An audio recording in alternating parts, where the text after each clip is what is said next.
प्रणाम स्वामी जी।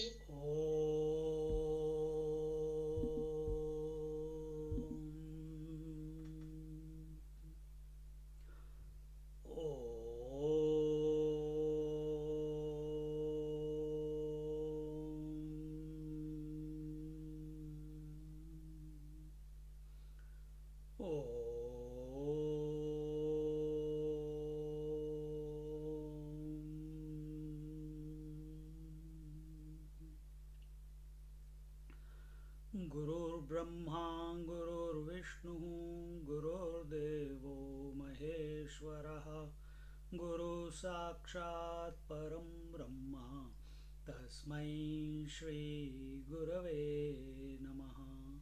तस्मै श्रीगुरवे नमः। तस्मै श्रीगुरवे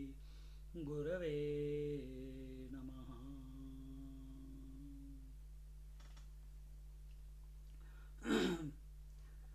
We are in chapter 6 of Amrit Anubhav, and the topic here is words devalued, because words, shabda, is an impediment. As long as we are in the relativity, as long as we are thinking we are someone, we are somebody, till then words are an obstacle to realization. Once we are abiding in the self, as the self, then whether words are there or there is absence of words, it does not matter, because words are nothing but phenomena. Phenomena is that which comes and which goes. It has a beginning and it has an end.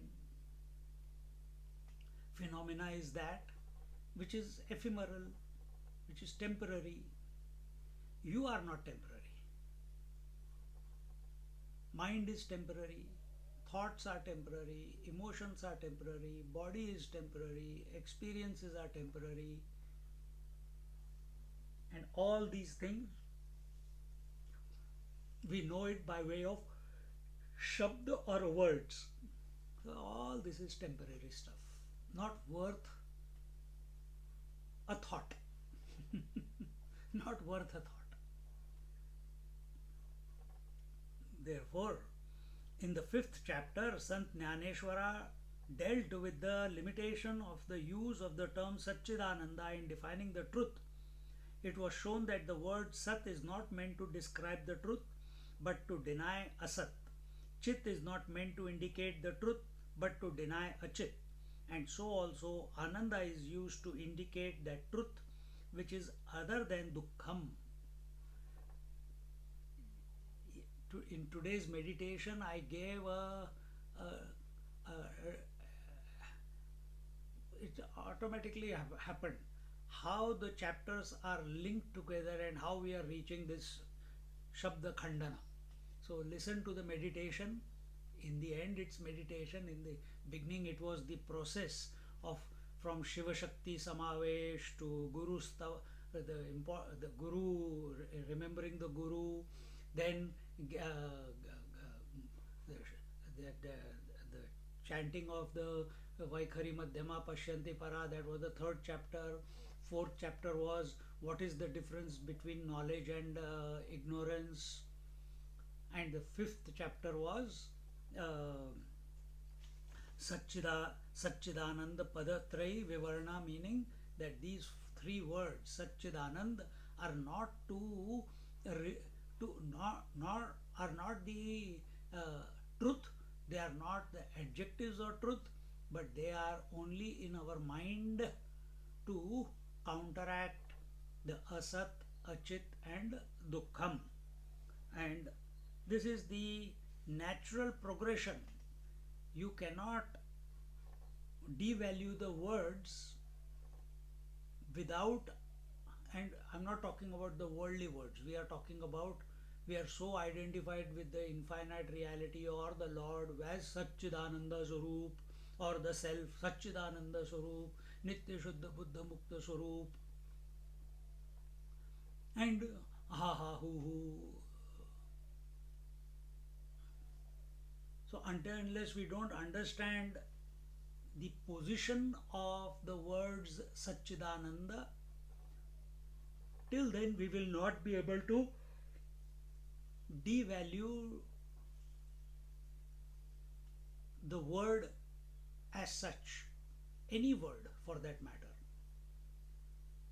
If we are told Tattvamasi, you are that reality, and you say I am that, I am that, I am that, you keep chanting I am that, nothing is going to happen until the word I am that, this is a thought, this is the word I am that. Till until unless this is not devalued, till then abidance will not reveal. It will not happen. See?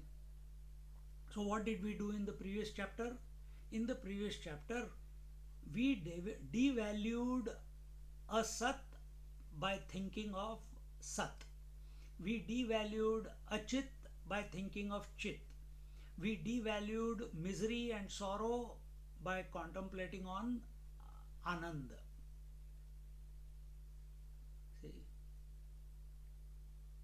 Now these also need to be devalued.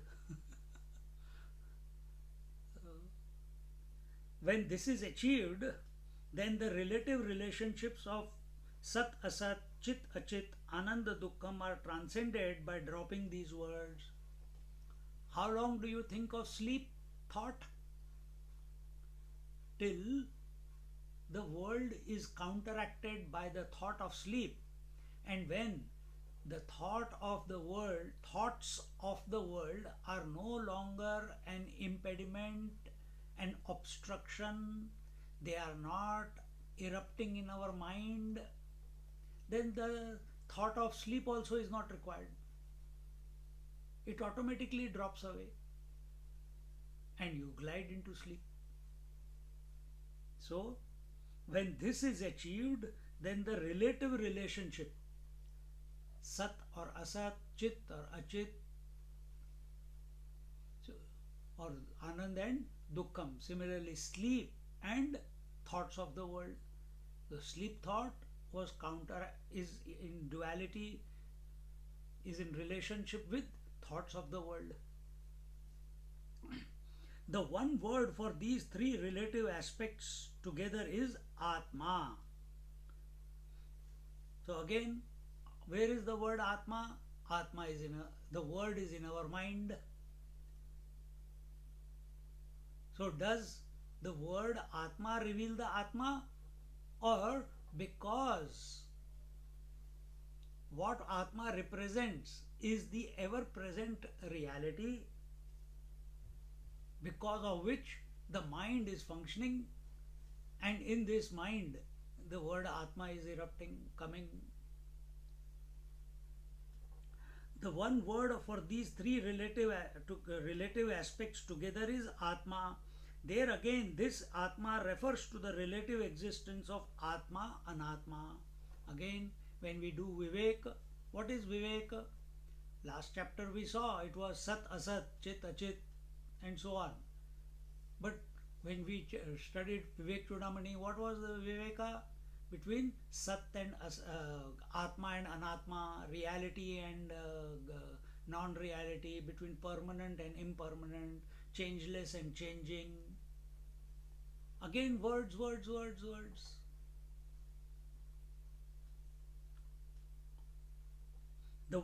So there again, this Atma refers to the relative existence of Atma, Anatma. Thus, all these words have only limited usage in describing the truth.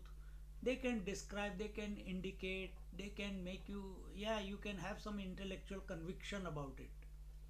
Intellectual conviction is not equal to truth. However, it is through these words alone can the seeker proceed on the spiritual path, using them through the technique of Sambadi Brahma. What was Sambadi Brahma?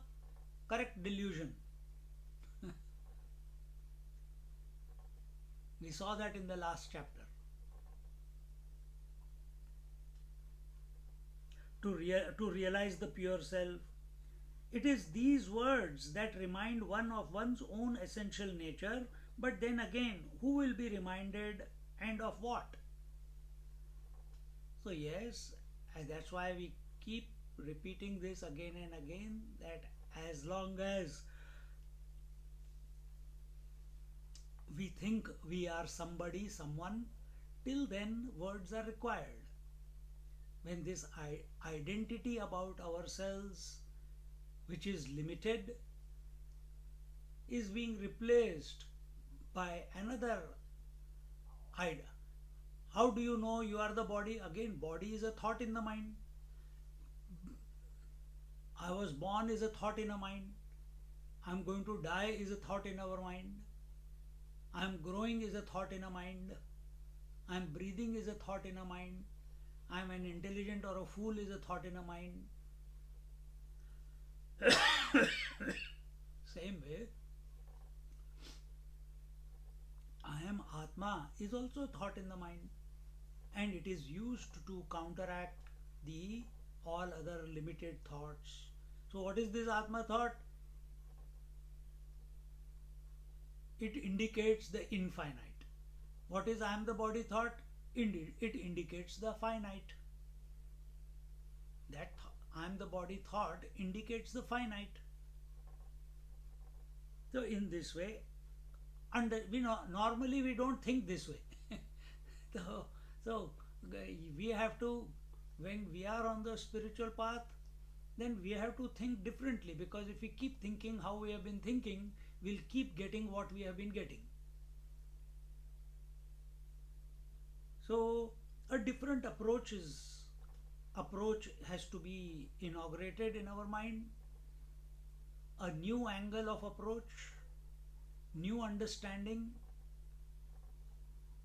which will bring Atma is not a result, but at least as a spiritual seeker, it will bring about a condition where we are in spite of the limitations. In other words, at this moment we think we are a limited entity, contemplating on words which take us beyond the limitations, make us think of ourselves as beyond the limitations, pervading the limitations. Even if we have not realized, at least we will not be affected by the limitations, then we can think of something deeper.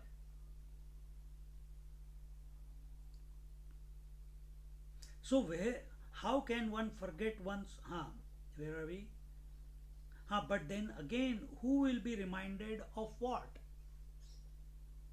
Atma doesn't, the self does not need a reminder. It is self knowing. It is, how is it self knowing? It doesn't need thoughts to know itself.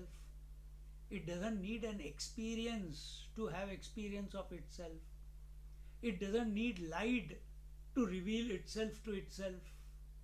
It is self illumined, it is self knowing, it is self experiencing all the time.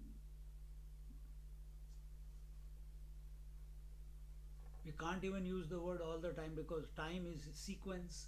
There is no sequence there. That, oh, now I'm experienced, oh, again I'm experienced, oh, again I'm experienced. Nothing like that.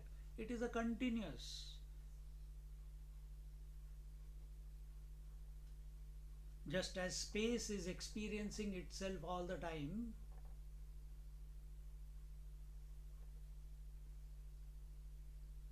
so where is the question of how can one forget one's own being? There has never been a time in past or present, and with that data we can say in the future also, that one has ever forgotten himself or herself. So where is the question of remembering or not remembering? Where does remembering or not remembering happen? In the mind. Who are you? Are you the mind where the thoughts are coming and going? Yeah, I cannot live without thoughts, But you sleep every night without thoughts. but you still are there. That time you don't complain that I'm going crazy, I can't think, my mind is getting absorbed, it is getting sucked into nothingness. That time we never complain. But when you are on the seat of meditation, we imagine, something unnatural is happening to me. And then go and show to the doctor this, that, and there goes your spiritual journey out of whack. All imagination. You never have these problems, these doubts, these suspicions while going to sleep because you are so focused on sleep. But on the spiritual journey, on the seat of meditation, chanting the name of the Lord, I think my mind is going round and round. I think I am losing my memory. I think my body is becoming stiff. Doesn't it become stiff when you go to bed every night? That time you don't complain. Why you are complaining on the seat of meditation?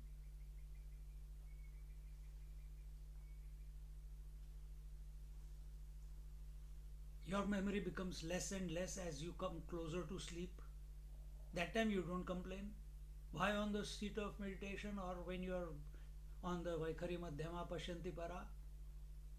If memory is going, no good. You are consciously bringing it about. So we are our worst enemy. Mind is like that. Mind can take you both ways, either towards patan or towards patan is towards the downfall or towards growth. It can take you low or it can take you high. Choice is given to us. What do we feed the mind? Mind is where the duality is. What is the duality? Sat, Asat. Is the mind contemplating on Asat or is the mind contemplating on Sat? Ananda, Dukkham. Is the mind contemplating on Dukkham or is the mind contemplating on Anand? That only we can decide.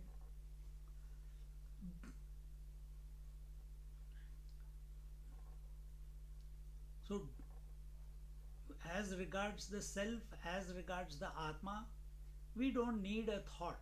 Thoughts are only in the mind. Memory is only in the mind. Remembering is only in the mind. Aprapya manasa saha. And mind is that which cannot come to know the reality. And is it that not our experience?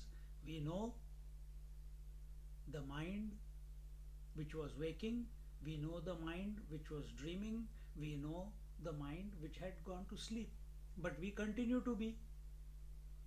When we talk about waking, dream and deep sleep, we talk about it as an objective experience. The sense of I has never been lost.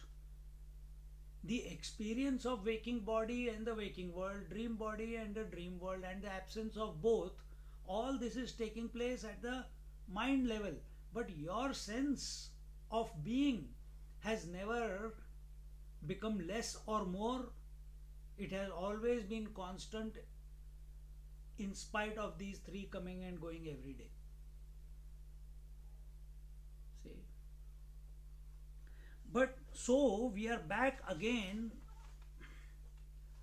to square one, that the word which is so much glorified has no meaning as far as Atma Jnanam is concerned.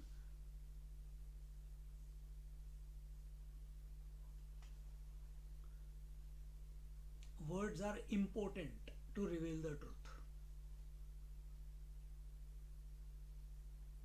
And therefore, someday we'll take Dakshinamurti Stotram.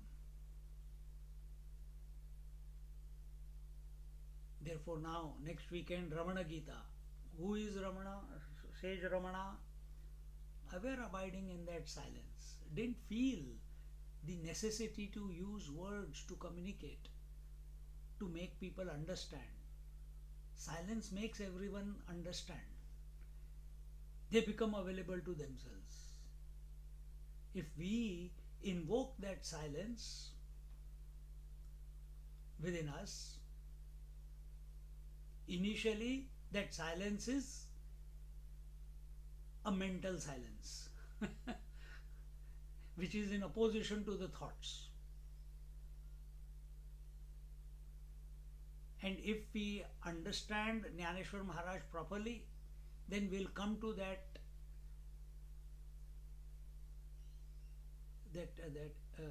transcendental silence, which is unaffected by the activity of thoughts in the mind or absence of thoughts, which we call as silence in the mind. It is unaffected by that. See? And that is our true nature, that is our natural disposition. But because of our practice of so long, this lifetime, maybe other lifetimes, that we are addicted to thinking. We are by default, we live as mental beings. We live as mental beings. Actually, we are conscious beings. We are not mental beings. We are conscious beings. We are of the nature of consciousness. We are not of the nature of mind. But you assess yourself. This is what you have been thinking. This is how you have been behaving. This is how you have been reacting every moment. The fact that you are listening and I am talking is only at the mental level. See? So we want to understand, we want to chart out a journey. Understanding is in the mind, journey is in the mind, bondage is in the mind, liberation is in the mind. These are all thought concepts of the mind only. You are untouched by these.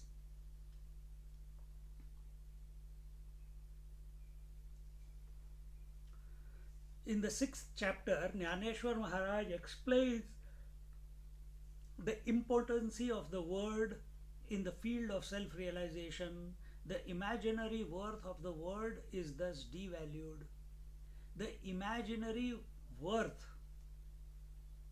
the value that we have given to words like Satchidanand, the value that we have given to the words like Atma, Brahman, God, Ishvara, Shiva, Shakti, Vaikhari, Madhyama, Pashyanti, Para, Jnana, Vijnana,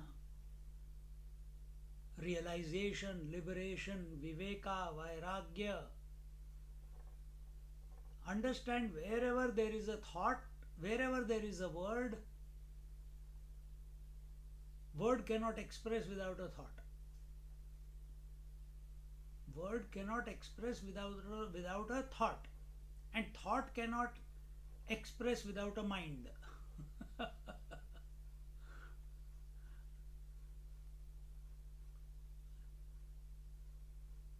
Thought cannot express without a mind. And mind is where there is duality. But what is the source of the mind? If we want to use this process, that word is because of a thought, thought is because of the mind or in the mind, and mind is not because of consciousness. Mind is pervaded by consciousness. Mind is consciousness. This has to reveal. Why is it not revealing? Because of our obsession with the thoughts. So our attention goes to the thoughts, so we call that consciousness as mind. When there are no thoughts, that mind is nothing but consciousness. Not absence. It is the consciousness. So there is no cause. This is Ishvara Advaivada. See. So if we want at a relative level, if as a seeker our goal is realization, then we have to think differently. So all these prompters that we keep presenting, Swamiji has given us so many prompters. Jnaneshwar Maharaj has given so many. On that, Swamiji has given so many. Then when we read the commentary on each line, something or the other comes up from us also.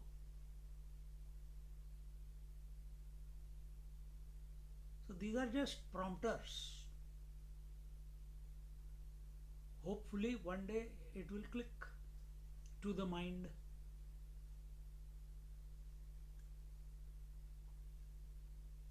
That the best way for it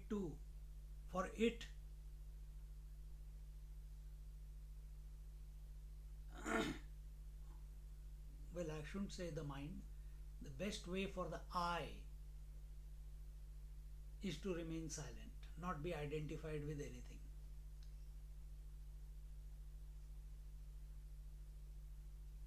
In the 6th chapter, Jnaneshwar Maharaj explains the importance of the word in the field of self-realization. The imaginary worth of the word is thus devalued. It's in the end, it's only an imaginary worth. The husband is imaginary and we put a value on it. Why? He's a donkey. He has to keep working 20, 30, 40 years. Wife is imaginary. What she has to do? She has to also work like a donkey.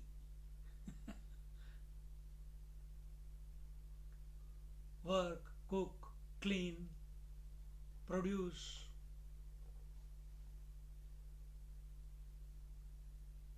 So where seeker, he is another donkey. We are so used to carrying load that even as a seeker we want to carry the load. Carry the load of thoughts, carry the load of memories, carry the load of aspiration to realize. It's a load only. तो सब गधे हैं. We have to drop this.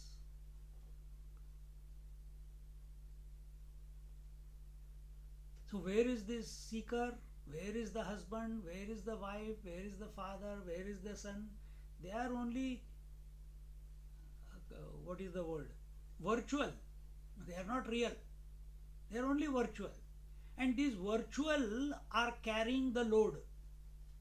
And you are thinking, without whom these virtual beings or virtual roles cannot appear and disappear.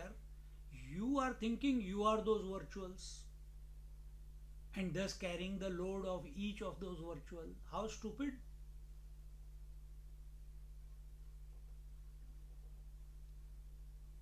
You don't carry the load of the dream person you are in the dream. The moment you wake up, you give up everything in the dream. All the responsibilities, duties, fears of the dream person that you were. Because imaginary. But in the dream, you are carrying the load of the dream person. Exactly the same way. We are, as long as we are in the mind, we are dreaming, waking. We are dreaming the waking experience. Drop it. Wake up. It is as useless as the dream. But see where our efforts are going. In survival in this waking. In attachments in this waking. In memories of this waking.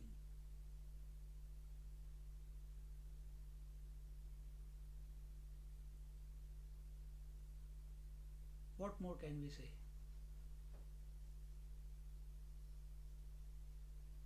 Can't be said more bluntly.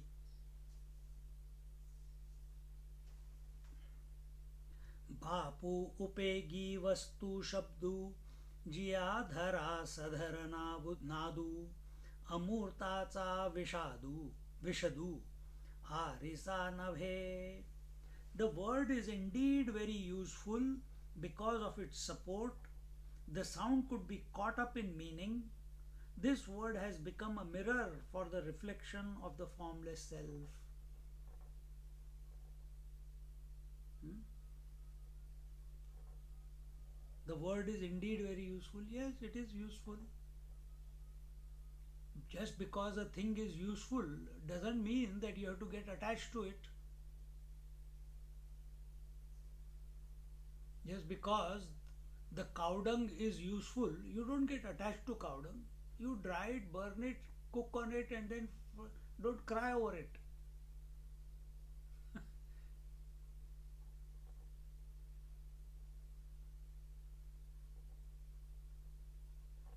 Everything that is useful is not necessarily the truth. Dream was useful. What was the usefulness of the dream? Can someone tell me? What is the usefulness of the dream? Subtle vasanas are burnt away. Huh? Subtle vasanas are burnt away.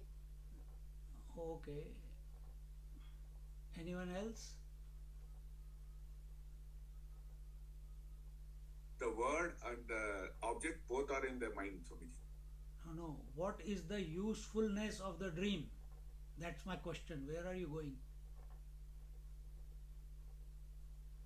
What is the usefulness of the dream experience?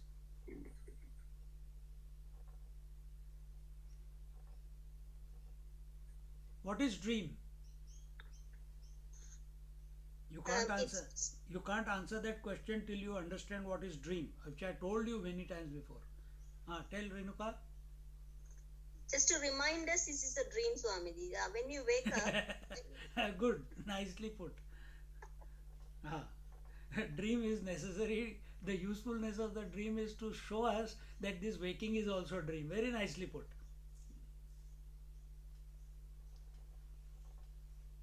But scriptures say that dream is nothing but purgation of unfinished experiences, memories, the superficial memories that you have collected during the day.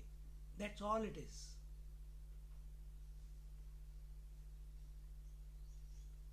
If they have not gone deep into your psyche, they are only on the surface, they all purgate by way of dream. Because in the end, mind wants to be empty. That is its goal. Because it finds peace, it feels free when it is empty. So it is continuously wanting to empty itself out. And dream is another way of it.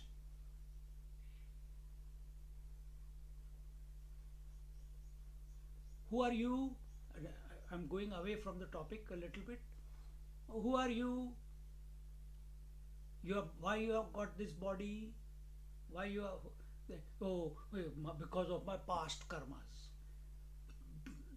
How do you know? No, they say that the karmas of the past they went as the sanchit karma. Out of sanchit karma, where is sanchit karma? In the mind only. Out of that, some of the karmas expressed and became the prarabdha karma, isn't it? With that you got the body. Now, if mind is in the mind are the sanchit karmas, out of that only the prarabdha karma is come. So mind is wanting to empty itself. Hey, finish it off.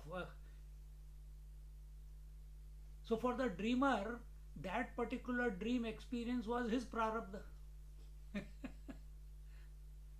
So what was mind? Now look at not the person, look at the mind. What is mind doing? Emptying itself. What is mind doing in the waking? Emptying itself. But we find ourselves to be over smart. What do? Agami karma. We collect more karmas. The mind is never able to empty itself completely. When mind is able to completely empty itself here and now, that is realization.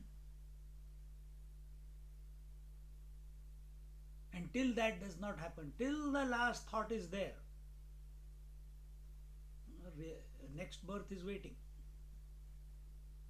Till one thought of the world is still there, sleep cannot happen. Isn't it? So till one thought of objectivity is there in our mind, that means mind is still, it has dropped everything but one thought is there, aham brahmasmi, or I am.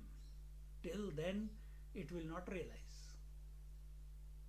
Yes, it has reached great heights, but that height of subtlety was also imagination of the mind only. Just as the depth and the distance is only an imagination in the mirror, isn't it? There's no depth, there's only one surface in the mirror, but you see the depth, you see the vastness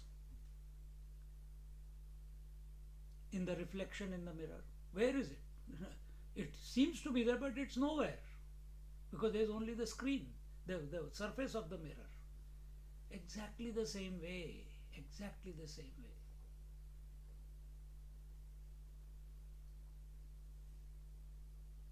Bapu meaning, oh dear, respected ones, fathers, because Jnaneshwara Maharaj is young, he is, and all others around there are elders to him. He considers himself to be their child.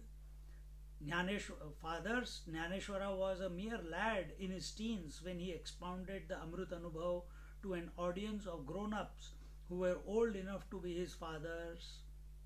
Vruddhaha Shishya Gurur Yuva. The word, so therefore that Bapu word is used. The upegi means upayogi means useful. The word is indeed most useful. Bapu upegi vastu shabdu. Shabdu is word, vastu is a thing, upegi means useful.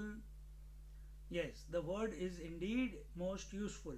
Having ended the previous chapter on the note that the word has no meaning in self-knowledge, Sant Jnaneshwara turns his argument around in his characteristic style, thus allowing no simplistic conceptualization of ideas. What is Vedanta? What is this text of Amrit Anubhava? It is none other than Vedanta. And what is this? Old notions are replaced by no new notion. Old notions are destroyed and new notions are not allowed to take root.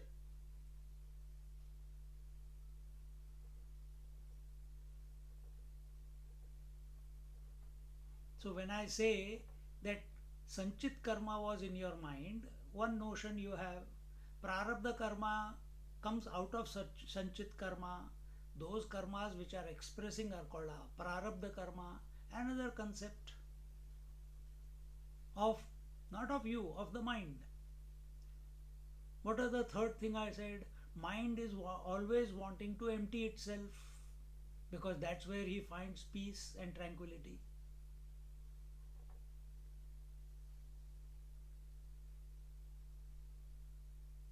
So when we are talking about peace and tranquility, you will think absence of thoughts is empty mind. No, we are saying empty mind is nothing but infinite consciousness.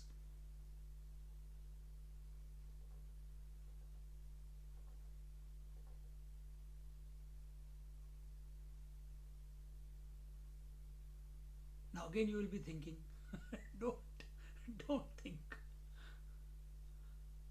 See? So what is Vedanta? Destroying old notions without creating new ones. Self is not a notion. Notions are made, created by way of words and thoughts. we are destroying the old habitual notions of birth, death, limitations, father, mother, all these are notions only. And we are not and we are not allowing new notions to be created by the contradictory language or such a language. We are using such a language that no new thought is created in the mind. That is the purpose of Vedanta. That is the purpose of Jnaneshwar Maharaj here. Denial of the word does not mean throwing it out like a garbage. Whenever we deny a word in our relative term and common parlance, it's without understanding. It's a very, very tamasic way, an inert way of dealing with a problem. Like many people, if there is an argument at home, they will stop talking for 1 week, 1 month, 1 year, sometimes whole lifetime. Denial of that. I don't want to get involved with that person. It's stupidity. You are not talking to that person but continuously thinking about that person. What have you stopped? You have not achieved anything. You are still, before also you are miserable, now also you are miserable.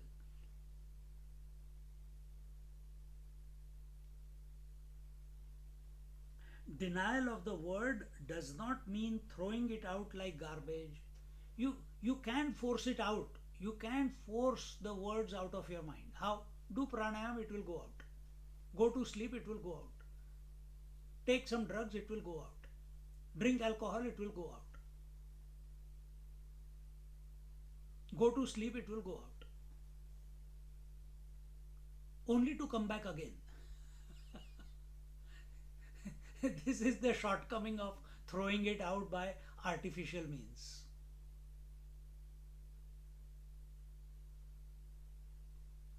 We have not resolved it. We are tired of thinking. We are tired of the emotional turmoil. We are tired of the responsibilities. We are tired of the world. We are tired of the body and its pains. So what do? We take endone. No pain. You can't think anything. Morphine, tablets. What happened? No pain, no body also. You are gone. Mind has gone. There's no. See, so not that. That is not the way. Denial of the word does not mean throwing it out like garbage. Doubtless, it has its use, provided one knows how to discover it and use it, because the word alone is the path one has to tread to reach the goal. Therefore, yes, we tell, many times we say, but I don't know if you have caught it. Many people are addicted to meditation. Many people are addicted to meditation. 2 hour, 3 hour, 4 hour, 10 hour. Some people 2 to 3 days they can sit in meditation. But when they come out of meditation, the problems of the world are still there. The wife is still there, the children are still there, the pain of the body is still there, the old age is still there, the fear of death is still there. The duality is still there. So what have you achieved by going to samadhi? It is only denial. Then what should we pursue? We must pursue understanding instead of going into samadhi. Does it mean that we should not practice samadhi? Do practice, but don't let it become an obsession. Obsession should be contemplation. Contemplation cannot happen in silence. Contemplation requires the usage of words, thoughts, to come to the right conclusion. We have used the thoughts, we have denied the world, we have used the body breath or the japa to such an extent that it is taking us into samadhi, but that samadhi is an inert samadhi. There is no understanding. Because if there was understanding, with that understanding you had quietened the mind, you would be realized.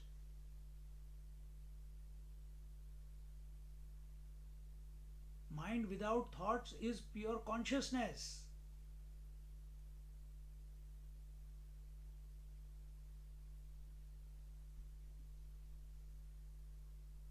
Catch this error. We are not denying. ध्यान करना चाहिए. Do it when it naturally comes. Don't force yourself into it day in and day out. Why? You don't want to face the world. Why? Because it give you feel ecstatic when you are when you come out of meditation, or when you are gliding into meditation. It's an addiction. It's another addiction, just like drugs.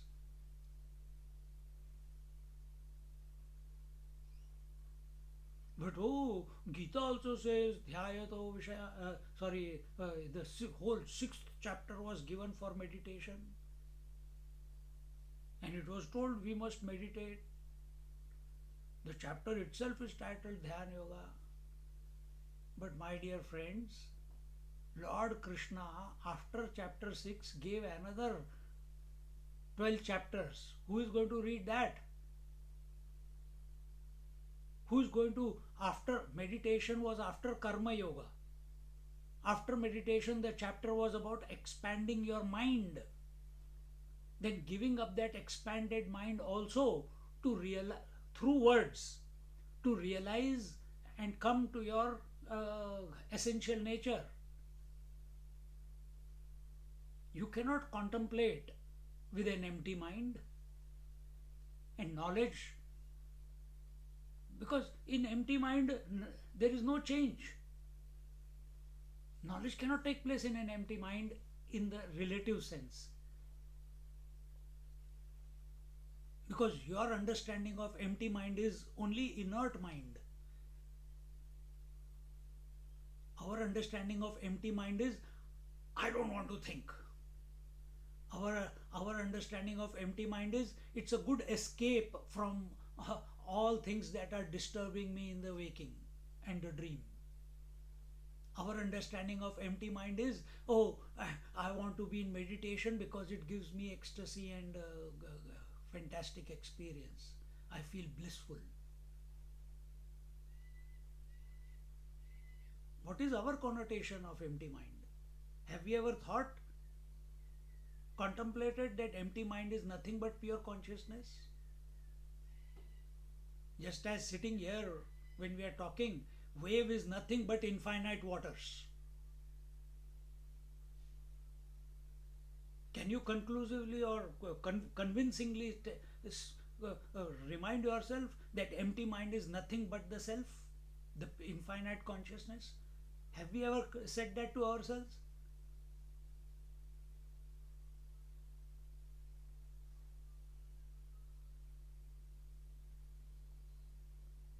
So little bit meditation, morning, evening, 2-3 times a day for short periods, when it naturally pulls us in, is good. You don't keep sleeping all the day because you want to escape the world. You go to sleep only when sleep invites you. When you get tired of the world, you get exhausted. So exhaust yourself in this world and allow the meditation to pull you in. So how do you exhaust? By correct assessment of the world. And where is the correct assessment of the world going on? In your mind. You are understanding what we are saying?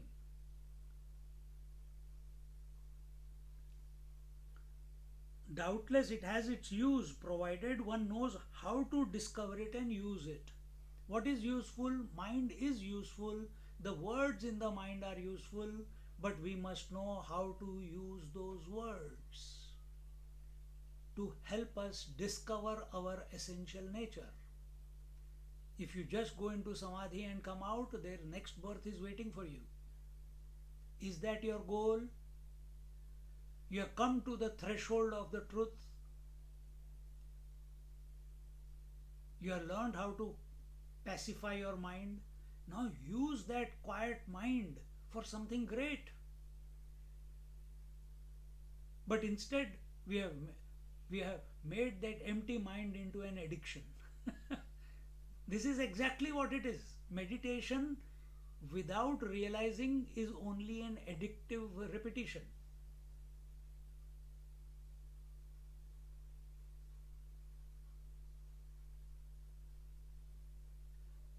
You may not like it what I am saying, but that is how it is.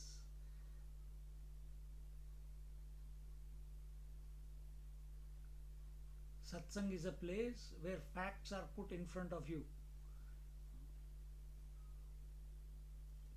You have to make yourself brave enough to digest what is being presented to you on the platter in front of you.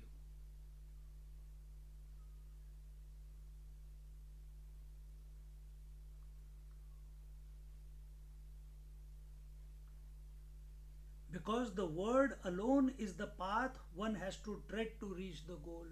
Without word, in samadhi there is no word. In deep sleep there is no word. In drunkenness, in addictions, there is no understanding of what word is being used is not there. So you have to be highly alert, highly vigilant. You have to be conscious, and consciously we have to change from unwanted words to the words that we need, understand them in the right manner as given by the masters or the scriptures, and be subjective while understanding those words, because those words are talking about that which they cannot reach. The words are talking about that which they cannot reveal, which they cannot reach, which they cannot grasp.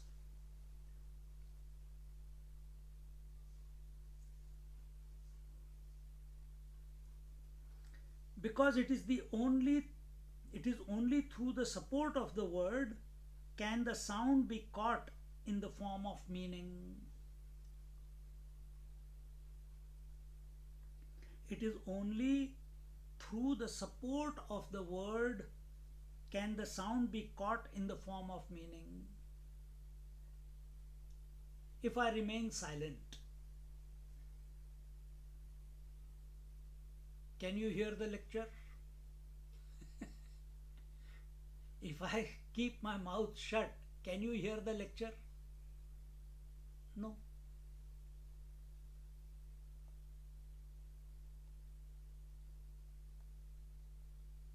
But in this silence, if I think I am a husband, if I think I am a son, then those type of thoughts will come out.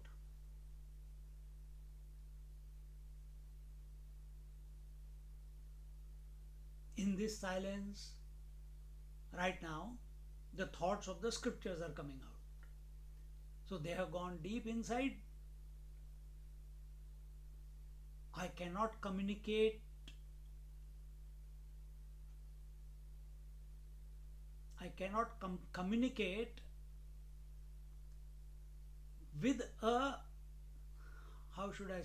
without the utilization of thoughts. Yes, Ramana Maharshi used to do that. But the person who's sitting in his presence is so in tune with the Ramana Maharshi, or the Ramana Maharishi's effulgence, his glory, his silence is so potent. It's conscious silence which is so potent. Just like the sun rays are so potent that we are able to see everything. But from sun's point of view, there is no sun ray. From sun's point of view, there is no sun rays. From sun's point of view, there is no day or there is no night. But we thank the sun, thank you for giving us daylight, so we could wake up and attend the satsang.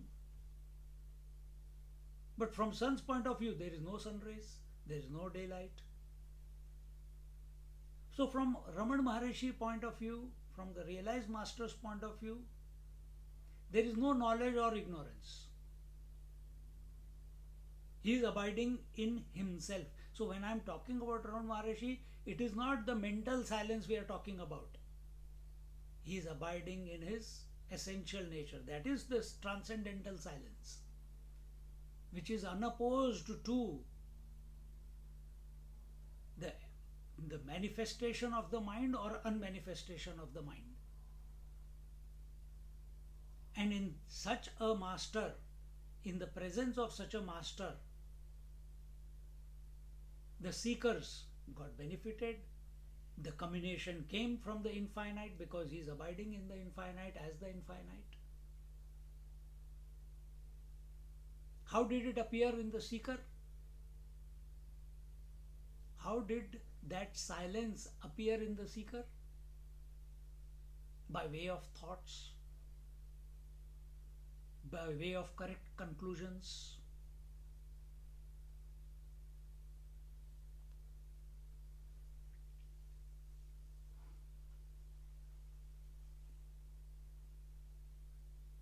Brahmaji also, this is not part of this, but Brahmaji also, when he was born out of the navel of Narayana on the lotus flower,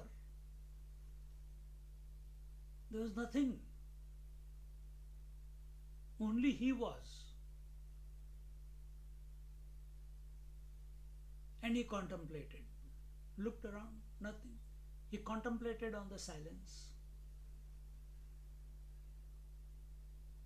That silence, there is a anahata dhvani, just like we have. So silence, what is the quality of the space? What is the quality of the silence? Sound. Space is silence. So quality of the, so that is the subtlest. So there is earth, earth has come out of water, water has come out of fire, fire has come out of air, air has come out of space or emptiness. Emptiness is silence. What is the quality of silence or emptiness? Sound. Sound is unmanifest sound or manifest sound. So Brahmaji was thinking about wanting to hear this silence. And when you, it's very easy. It's a continuous hum.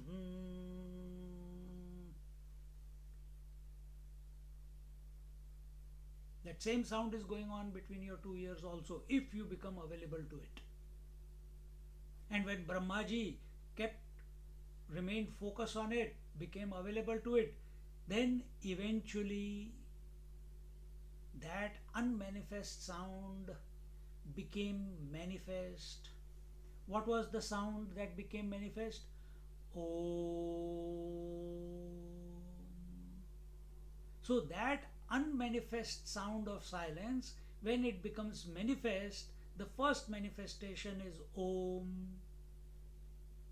Then when you keep contemplating on Om, in case of Brahmaji we are saying our journey is the backward journey. His journey is the downward. He is from one, he's expressing the many. We are caught up in the many and we want to go back to the one. So that Om then expressed as all the vowels and the alphabets. Then those vowels and alphabets mixed with each other to form words. See? So what is Vaikhari Madhyama Pashyanti Para? Going from words back to the conscious silence. Not inert silence. Inert silence is samadhi. To go to conscious silence, you have to give up the addiction. You have to give up the obsession of being in silence, in meditation.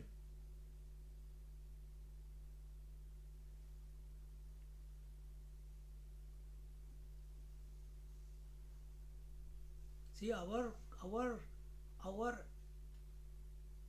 intention is, now every Sunday morning you are coming here for meditation, some of you. For 10-15 minutes, some thought is taken and deliberated upon, and we glide into meditation, isn't it? That's what the process is, isn't it? So that we don't go into inert silence. Either, if it is inert silence, either it will express as sleep or it will express as samadhi. Both are not useful for realization. Then what is required? Hold on to the thought. Not hold on, use the thought. Remain alert, remain vigilant.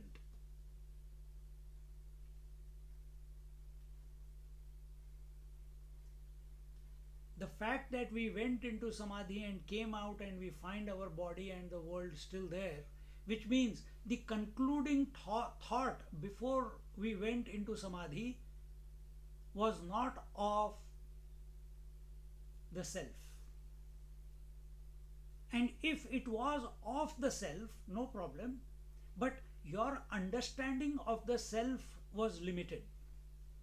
That's why consummation did not take place. That's why the world is still real after you come out of meditation. So somewhere something is going wrong in our approach to meditation. And to correct that, it cannot be corrected in silence. It has to be corrected by using the mind, meaning using the words and shifting our understanding as regards the meaning of the words Atma or Satchidananda or who am I, etc., etc., God.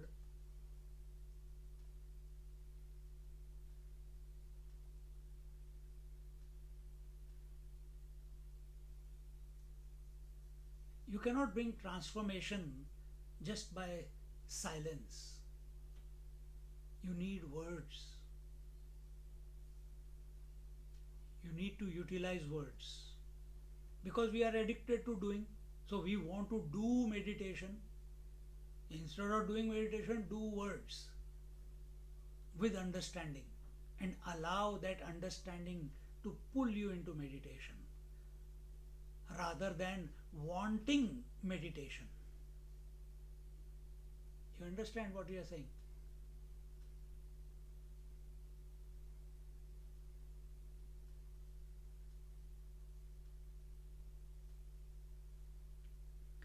Because it is only through the support of the word can the sounds be caught in the form of meaning.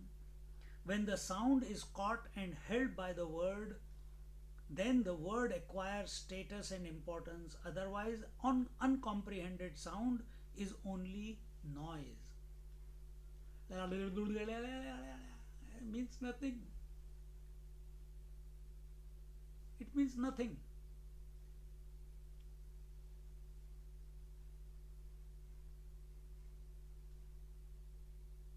The Aboriginal language, Chinese language,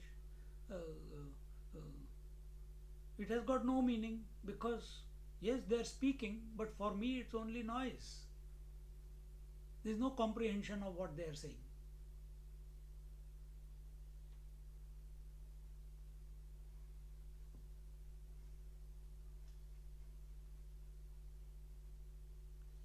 When we were kids, what is water?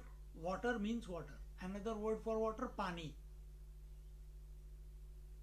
But if someone says, I don't know Tamil, someone says Tanni, I don't know what he's saying. What? Tanni, Tanni. What Tanni, Tanni? Once was enough. Why you are repeating twice? No, Tanni, Tanni, Tanni. Then you go to Karnataka, Neeru. They are all talking about water only. But I don't understand what does Tanni mean. I don't understand what Neeru means. Before I did not understand what Apaha means in Sanskrit, water. But once I understood, before I thought I am just in this world. This world is full of names, all these objects and experiences. Till I came across the scriptures, they said, hey, this whole world has come from the physical world is space, air, fire, water, earth. From the space the air came, from the air the fire came, from the fire the water came, from the water the earth came. And that explanation was given, mind was able to comprehend how this has come about.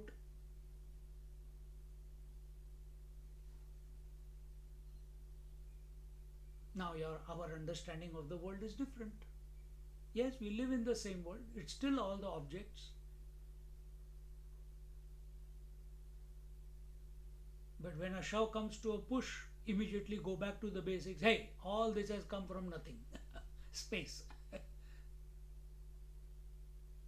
But when I'm interacting with this world, I can't say this is nothing. I use the words because I'm addicted to using the words.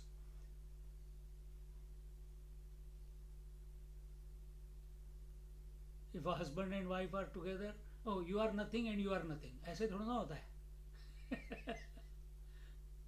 No, because your source is nothing at a physical level. No, you don't exist, but you are still there. ऐसे तो you don't talk in that manner, isn't it? Then who is useful? Nothing is also useful. But wife is useful, husband is useful for companionship, for sharing.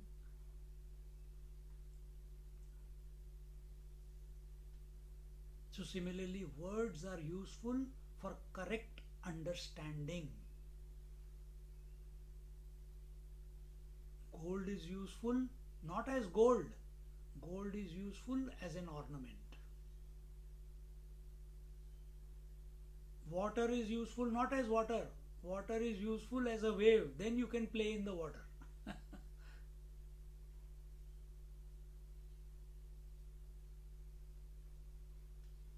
Consciousness, we are talking the word useful here.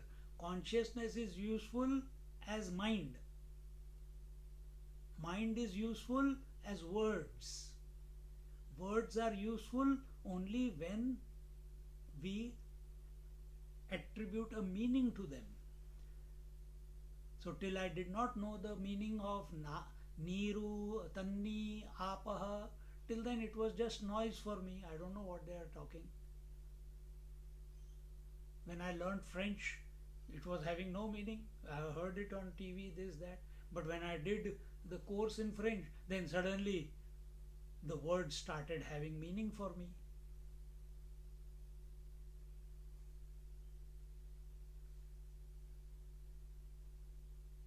That which was having no meaning suddenly started having meaning. See? This is the power of the words. This is the usefulness of the words, and therefore one must always use the words for correct contemplation, not contemplation of the world.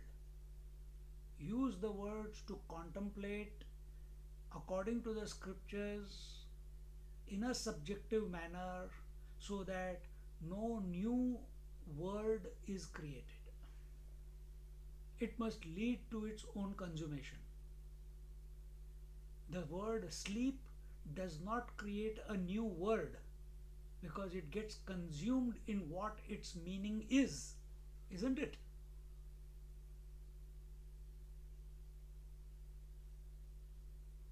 The word sleep means empty mind, zero mind, nothingness. That is its representation. That is what it is indicating. That is what its meaning is.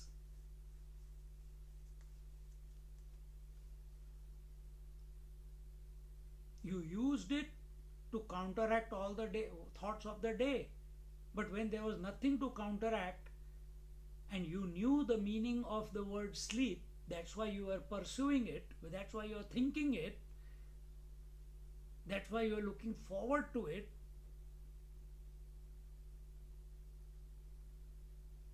Then the word and the meaning become one. As long as you are thinking the word,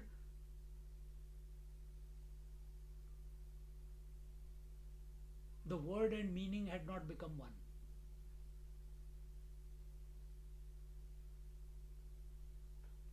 See?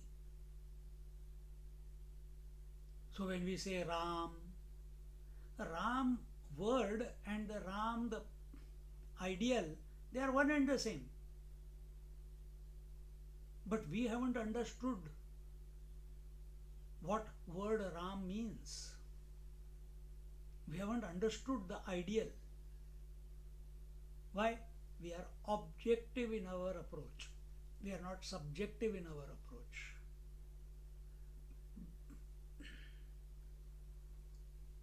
See?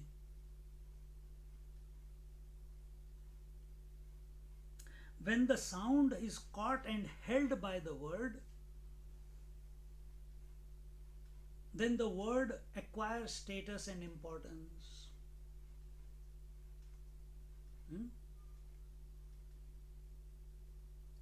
Then the word wife has status and importance, husband has word status and importance, Ram has status and importance, Krishna has status and importance, Samadhi word has station and importance.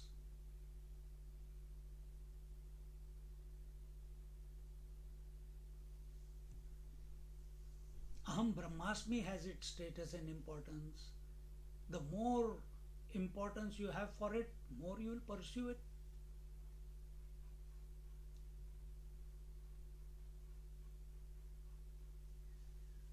Otherwise, uncomprehended sound is only noise.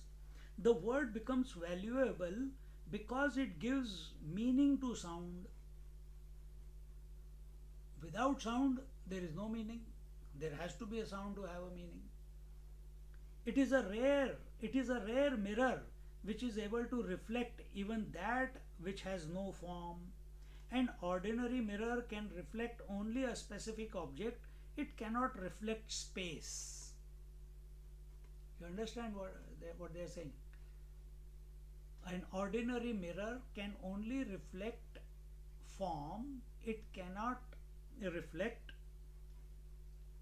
space. Paramatma is Amurta, beyond name and form.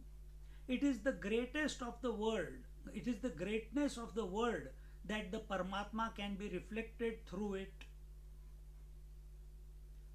So if your attention is Samadhi, Samadhi, Samadhi, Samadhi,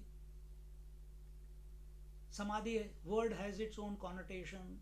We don't know what your connotation of the word Samadhi is. Is it escape from the world? Is it an addiction? Is it silence at the mental level?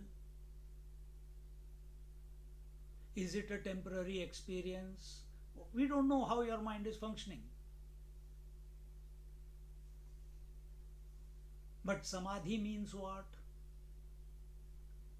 Sama, equanimous. Dhi, intellect. Where you remain equanimous, undisturbed.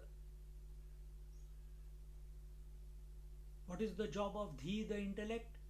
To pump out thoughts or to remain silent? Manifestation of thoughts or unmanifestation of thoughts? This is the job of the intellect. Are you equanimous towards it?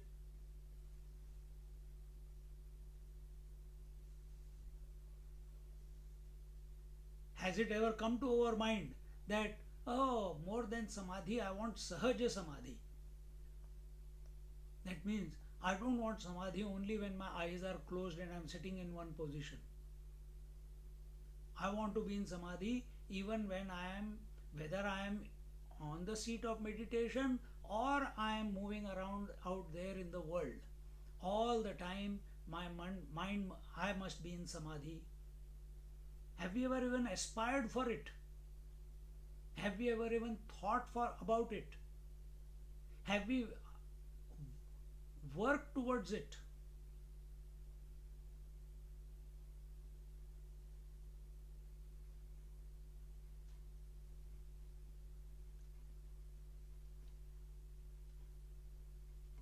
Paramatma is amurta. Amurta means without form. Murt means having a form and name. Amurta, no name and form.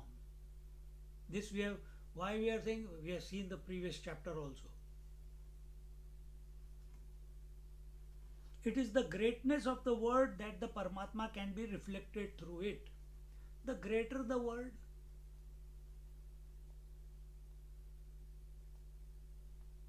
so for someone, word Shiva is greater, Om Namah Shivaya. For another one, Narayana is great, Om Namo Narayanaya.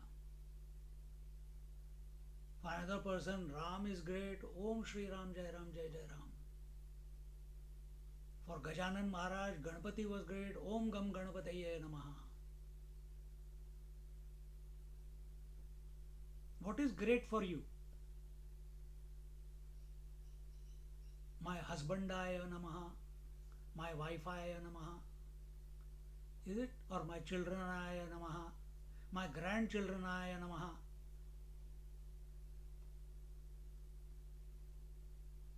What is the mainstay of which thoughts have grabbed your mind? So the greater the thought, the greater will be the possibilities expressing out of that particular thought. So if the thought, you are individual, I am only this body, I am consciousness expressing through this body, and we focus on the Ishvara. Who is he? He is consciousness expressing through all the bodies. Virat Purusha. It's a greater thought. One word, Virat Purush. And you keep thinking about him. Sahasra Shirsha Purushaha Sahasraksha Sahasrapad. All this entire Purusha Suktam is about that Virat Purush. Manifest Ishvara.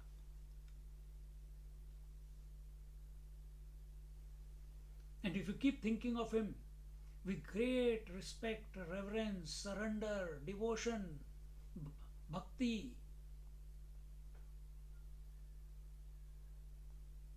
slowly, automatically the urge will come within you to understand what it means what is this Virat? I want to understand.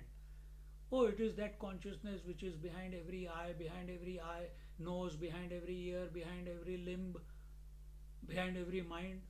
Oh, so it is the same one, but I am also conscious, he is also conscious. Yeah, actually one and the same. Oh, so what I am seeing, all differences here, they are actually one. Yes, but I can't experience it. That is how everyone begins. Then what do? You hold on to the Virat. You hold on to Ram or Krishna. They will, as your mind becomes free of the duality and becomes focused on the divine name. That divine name, Ram is knowing, Krishna is knowing, Shiva is knowing that he is the Virat, that he is the Ishvara.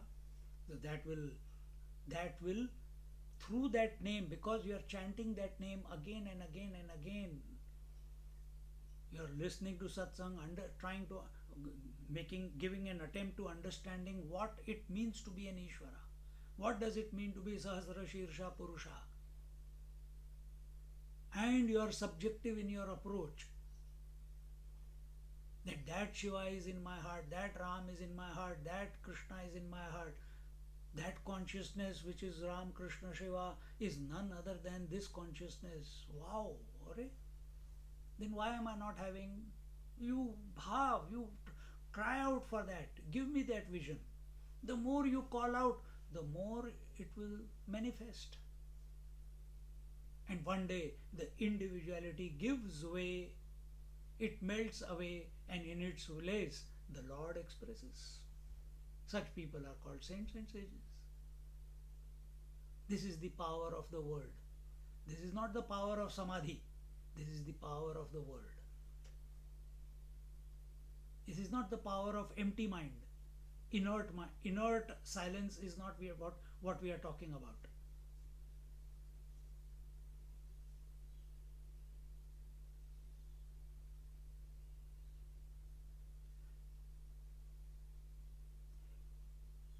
If mind has become quiet without you realizing that a quiet mind is the self, not the individual self, the infinite self, that is called Nirvikalpa Samadhi.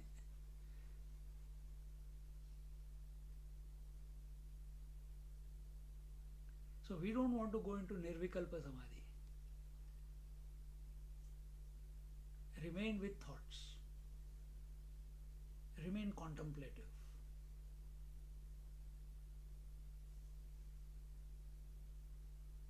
Keep your mind busy in shifting its understanding, in removing its errors.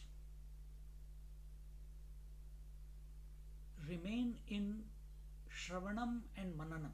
Mananam is removing the errors, doubts, objectivity.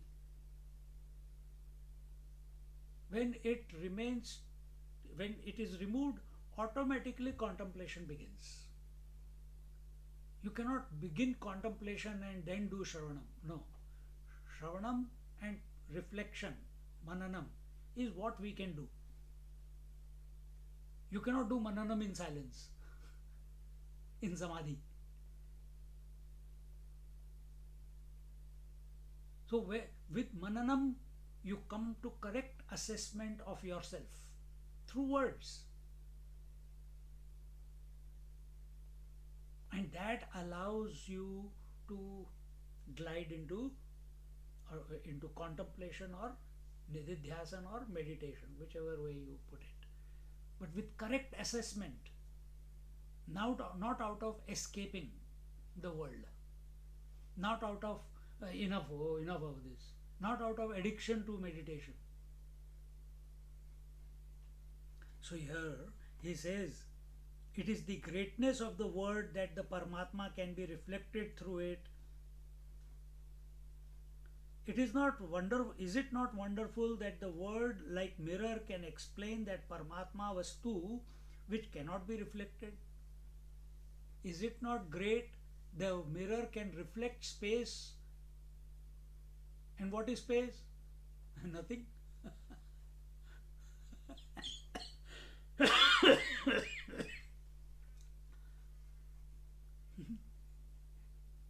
This is the greatness. Word cannot reveal the truth. Yet, the mirror of the mind is using the word to reflect on the truth. See. The definition of word is sound with meaning. Sound without meaning is noise. If Bhagwan Krishna tells us this whole universe is pervaded by me in an unmanifest form, all beings abide in me, but I do not abide in them. This is the Maya Tatamidam Sarvam, that verse, 4th, 5th verse of the 9th chapter. And in spite of that, we continue to worry. Then those words are mere noise, since the meaning they convey has made no impact on us. Then we are, and we are addicted to the news every evening. We want to go and see, oh, why China is behaving like this, why COVID, we are afraid of COVID, why, what is going to happen in this world. Everything is in a big flux right now. Our attention is still on the pains and the body and complaining about it. We come to satsangs, we listen to all these wise words given by great masters, Krishna, Jnaneshwar Maharaj, etc. But after the satsang, we are back to square one.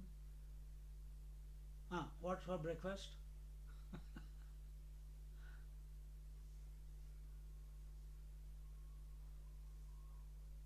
We remain, again we go back to our default settings. Why?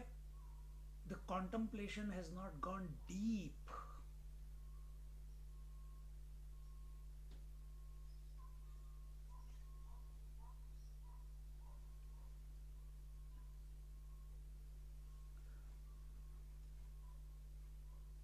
Even if that is why the first chapter, Shiva Shakti Samavesh, that Paramatma alone is expressing as Shiva and Shakti. He alone is the truth behind Shiva, and he alone is expressing as the Shakti.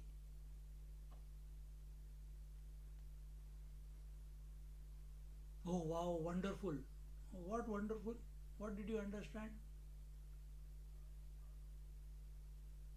If everything is Paramatma, then where is the question of worrying?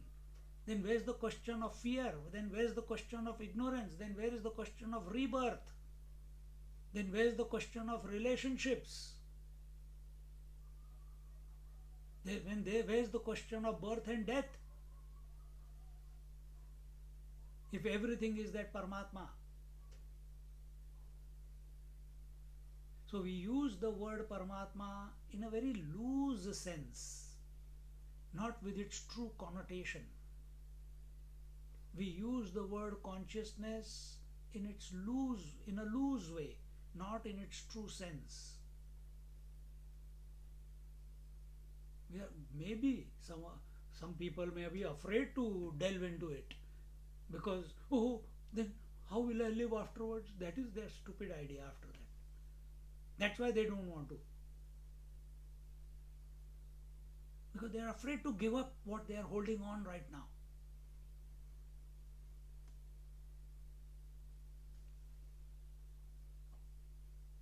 So in this manner, the first verse, the word has become a mirror for the reflection of the formless self. The self, the word, which is the word? If the word is Paramatma, where is the word Paramatma? In the mind. What is the mind? The mirror. Who is reflecting in the mirror of the mind? Paramatma. How can you reach Paramatma, who is beyond the word? By the word Paramatma. Because Paramatma has the connotation and it has the meaning that it is the one who alone is expressing as Shiva Shakti. Can you use the word chair is Paramatma? Because at this moment, your understanding of word chair is not Paramatma. Your understanding of chair is that which I can use to sit and give lecture.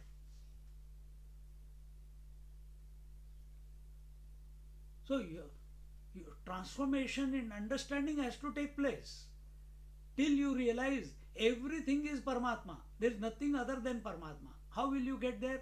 By thinking about Paramatma. And for that you need a word. For that the word, so that infinite self is reflecting in the mind. Mind is nothing but thoughts. What type of thought you cultivate, what type of thought you you are focused upon, you deliberate upon, is your choice. So if we contemplate continuously on the thought Paramatma or the word Paramatma,